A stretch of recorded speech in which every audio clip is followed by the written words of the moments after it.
चलिए बच्चों देखते हैं फ्रांस की क्रांति के बाद इटली के अंदर क्या क्या परिवर्तन आए, इटली के अंदर एकीकरण की भावना क्यों जागी। तो चलिए इसको समझते हैं। देखिए जब वहां पर नेपोलियन ने जिस तरीके से नेपोलियन के युद्ध के कारण, जब नेपोलियन ने युद्ध किया तो उसके कारण वहां के जो इटली वासी थे उनके मन में एकता की भावना का अनुभव किया गया। अब मान लीजिए जैसे घर में अटैक हो जाएगा, किसी के घर में अटैक हो जाए, कोई भी पड़ोसी लड़ जाए तो क्या होता है, पूरी फैमिली लड़ने पहुंच जाती है। एक एग्जांपल के लिए, ठीक है, तो पूरी फैमिली लड़ने पहुंच, तो कब क्या भावना, एकता की भावना कब दिखती है, जब हमारा विद्रोह सामने वाले से हो। आपस में क्या लड़ना ना, तो आपस में नहीं लड़ते थे, लेकिन जब सामने नेपोलियन ने अटैक किया तो उनके मन में क्या भावना जागी कि एकता की भावना का अनुभव किया। उन्होंने अपने देश को एक राष्ट्र के रूप में संगठित करने का निश्चय किया। अपने पूरे जो एक देश था, जो उनका देश था, उस देश को एक राष्ट्र में इकट्ठा करने की बात सोची। और उसमें मुख्य योगदान, जो नाम याद करने वाले यही पेपर में आएंगे बस, Giuseppe Mazzini stabilise young Europe and young Italy, ठीक है। Giuseppe Garibaldi, led arm volunteers Bismarck of Italy. देखिए दो लोग हैं, नाम याद कर लीजिए। यंग यूरोप किसे कहा जाता था, गैस्पी मैज़िनी, टिक मार्क बना सकता है। यंग इटली किसे कहा जाता था, 1831 में कहा गया गैस्पी मैज़िनी, ओके। गैरिबाल्डी में क्या था, लेडेड आर्म वॉलेंटियर, ठीक है। इन्होंने आर्मी की जान कहा जाता था, जैसे हमारे यहाँ पर सुभाष चंद्र बोस को आर्मी की जान, वैसे यहाँ पर क्या था, ये पूरी आर्मी को संभालते थे, ठीक है। और बिस्मार्क ऑफ इटली भी कहा जाता है। Count Camillo de Cavour led the movement of unit Italy.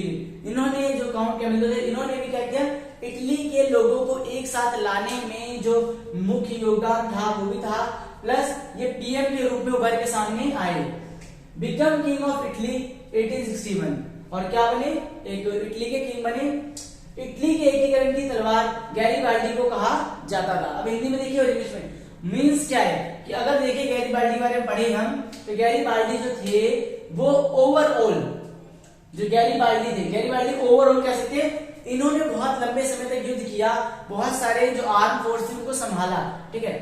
Young Italy की स्थापना 1831 में जोसेफ मैज़िनी ने की थी। किसने की थी, यंग इटली की स्थापना जोसेफ मैज़िनी ने की थी, लाल कुर्ती नामक की सेना थी।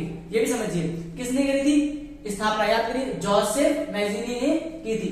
लाल कुर्ती नाम से सेना का संगठन किया गया था। एक मार्क्स से क्वेश्चन आ जाता है, एक मार्क में लाल कुर्ती मतलब सेना किस नाम से संगठित की गई थी, तो याद कर लीजिए लाल कुर्ती। आप क्वेश्चन शुरू से समझते हैं। Young Italy, unification of Italy, young Italy, unification of Italy. Young Italy कौन है, ध्यान से सुनिए। इटली का यंग लीडर कौन था, गैस्पी मैज़िनी, ठीक है। इसका मुख्य योगदान माना जाता है, इसने पूरे जो सबसे यंग मैन कह सकते हैं जिनने पूरे इटली को एक साथ किया, और यूरोप के एकीकरण में भी योगदान था। गैस्पी गैरिबाल्डी लेडेड आर्म वॉलेंटियर्स। मान लीजिए सर इटली का एकीकरण से यूरोप का क्या कनेक्शन है, जब इटली में, जैसे मान लीजिए इटली में एकीकरण हो गया तो सर यूरोप के अंदर तो होगा ना, यूरोप का ही तो महाद्वीप का एक देश है, कौन सा, इटली, ठीक है।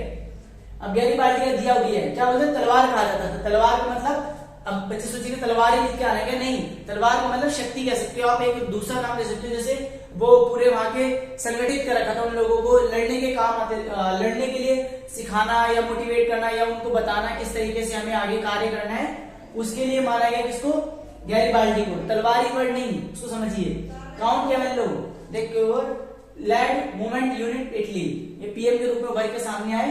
बिकेम किंग ऑफ इटली 1861 में क्या हुआ, इटली के किंग के रूप में सामने आए। यहाँ पे नोट डाउन कर लीजिए, फिर हम जर्मनी का पढ़ेंगे, ओके।